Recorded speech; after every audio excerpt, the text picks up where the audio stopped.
Welcome in. I'm Dirk Nowitzki with Taylor Rooks, Udonis Haslem, and Blake Griffin. Guys, what are we thinking? That was not pretty. Let's hear it. Yeah, that was Incredible. a great intro. Great job. Really great. Incredible, I Dirk. don't know what you said. I don't speak German, but that was good.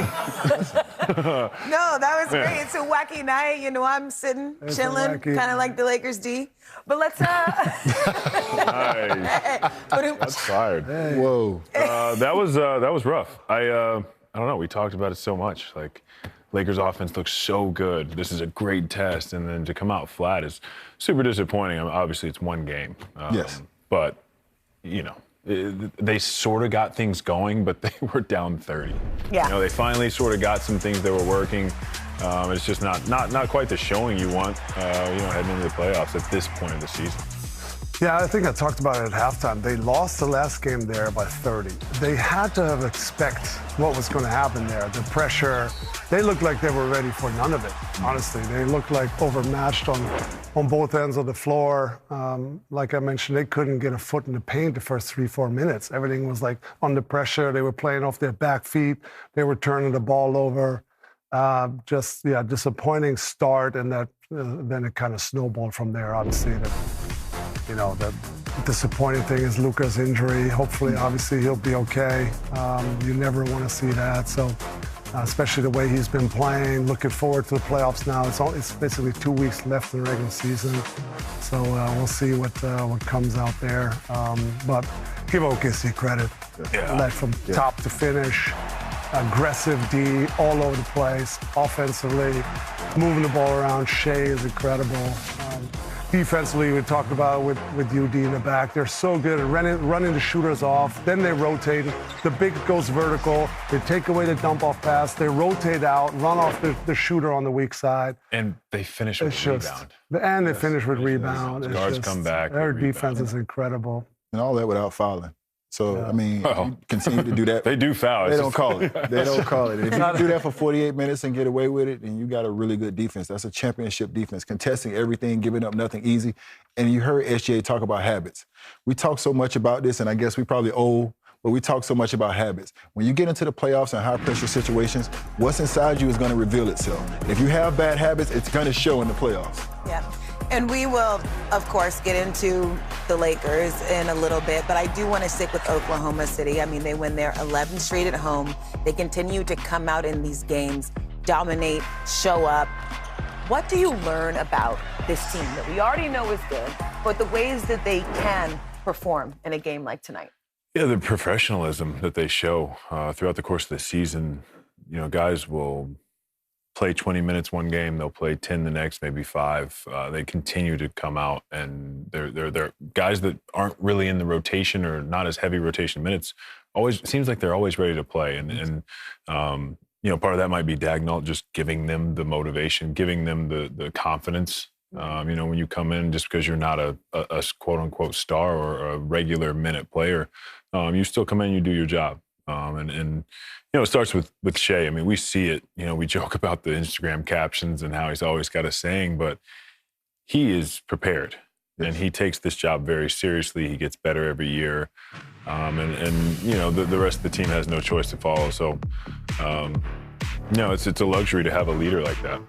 So this is the Thunder's 9th win by 30 or more points this season. They're the 4th team in NBA history to win 9 games by 30 or more in a single season, joining Warriors. Yep, 16-17 Warriors. Anyone have a guess on either Chicago of the other Bulls. two? Mavs? No. Lucky guess. No. No. It's we Celtics. say LA this is Clippers, PG's maybe. team. Boston. Celtics. Yes, Celtics. Yep. And then the last one is the 71-72 Bucks. So they're in really good company. As we continue to watch them throughout the season and down the stretch, how much more confident do you feel about OKC's chances to repeat? I feel extremely confident because J-Dub was in there tonight. And I got a chance to see him, and I got a chance to see him a few games ago, and I'm seeing him getting acclimated. I'm seeing him stay healthy. I'm seeing him fit in, and not try to stand out, which I think earlier on, I think he was trying to stand out. Now he's fitting in. Everything is in motion right now. So I'm extremely confident as long as this team can stay healthy. I know that right now the rotations are a little expanded. But I like that about Daigneault because you're going to need Jalen Williams to come in and play some minutes at some point in the playoffs. So he played so great with those guys being out. Sometimes when guys come back and the coach takes your minutes, it's hard not to feel a certain way. So I credit Daigneault for continuing to let him have those minutes that he earned and played so well when those guys were out. Yeah. Let's chat Lakers now. Obviously have been one of the hottest teams. They've been putting on incredible performances. But I mean, a loss like this, losing by 43, their largest margin defeat since November 2023. There's not really much you can say about a game like this. No, you just flush that one. If I was the coach, I wouldn't even watch the film of this. Just tell them we weren't quite ready, we weren't prepared, and then you're off to the next one. Obviously, everybody's worried about Luka going forward and see if he has an MRI tomorrow and see what happens there. But yeah, this is one to flush. I wouldn't even have a speech after the game. Everybody's emotional. You just kind of, there's some losses in the season where you just kind of move on. And I think this is one of them. Yeah, well, as you mentioned, we unfortunately saw Luka Doncic leave the game early with a hamstring injury. And for more on that, we welcome in Cassidy Hubbarth for Best Seat in the House, presented by Wayfair. Cassidy, what is the latest on Luka's status? What can you tell us? Yeah, J.J. Redick just wrapped up his press conference, and he noted that Luka Doncic will have an MRI tomorrow on that left hamstring to tell us the severity of that injury. Now, something of note that Luka Doncic actually had a hamstring injury on the injury report back on March 27th before the Brooklyn game, but heading into this game, obviously not on that injury report, but it is something that he has been dealing with. We saw him holding it in that first half, getting it wrapped in that first half. Actually, in the last couple of weeks, there's some games he would have it wrapped, some games he wouldn't. Now, there is the question about why he was still in the game, down 30, especially since we saw him getting that hamstring worked on at half.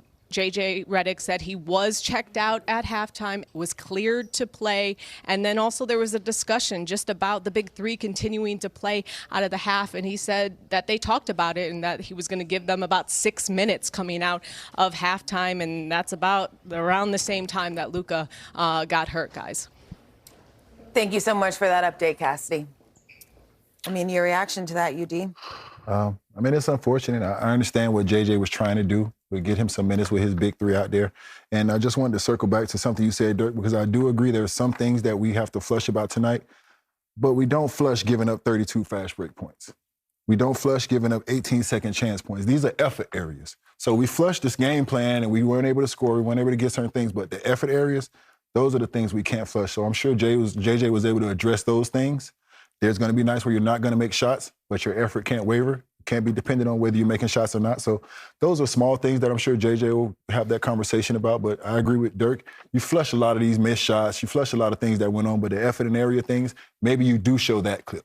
Yeah. I mean, to revisit some of what Cassie was talking about, I mean, you just really hate to even see this situation for Luka. And there will, of course, be different conversations about whether he should or should not have been in that game. But just seeing how he has battled back from injury and to see this moment, it's just not a thing I want to be talking about right now. I don't think you can come out the second half and not play those guys. Like yeah, they have to go. Like you go on a 12-0 run to start the third quarter. I mean, I know that's very improbable, but I just don't think you can come out and not start those guys. So I think they made the right decision of playing those guys. Extremely unfortunate, but this time of the season, like you don't want to lay down at halftime. No. Yeah. Yeah. And with that offensive firepower, I agree with you. It's probably unlikely against OKC, but with that offensive firepower, you got to give them guys a chance. You at least give them a chance. Yeah. Well, MRI tomorrow.